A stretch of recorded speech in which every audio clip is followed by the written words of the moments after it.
Yaani unajua nakuonea huruma sana yani kwa maisha unayoishi. Yaani unajua wewe ndio majani mwenyewe original. Lakini mpaka sasa hivi yani una kipato chochote unachokipata. Sababu brand yako inatumika na upewi hata 100. Sasa tuchukulie huyu anajiita P-Funk Majani. Huyo jina lako kalitumia sana. Huyu jamaa kalipwa mpaka mahela mengi kishenzi kwenye movie. Hela umepata, afu brand yako inatumika.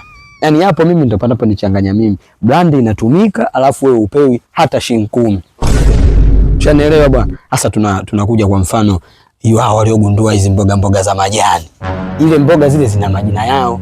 Kwa mfano kuna delega, kuna mwedu, kuna hii sijui inaitwa sukuma wiki, karabwagira, mchunga. Kwa nini usitumie majina yao hiyo iliyokaa ovyo ovyo? Wanakuja wanatumia eti mboga za majani.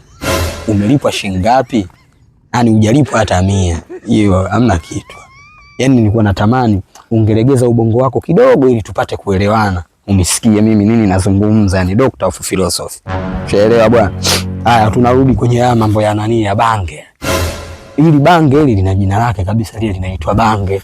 Lakini watu kwa kuamua kuichezea brand yako vibaya, kuona kwamba wamekuzoea na wanakumudu sana, wakaibadilisha wanaita eti mjani. Alafu tena wanakutuniza. Wewe unaitwa majani, wameutuniza ule mjini unaoita mjani. Alafu wewe upati hata 100. Na ule mjani wenyewe unawapagawisha watu akili mpaka zinakuwa mbovu. Yaani unaonekana wewe ndio unawachanganya watu.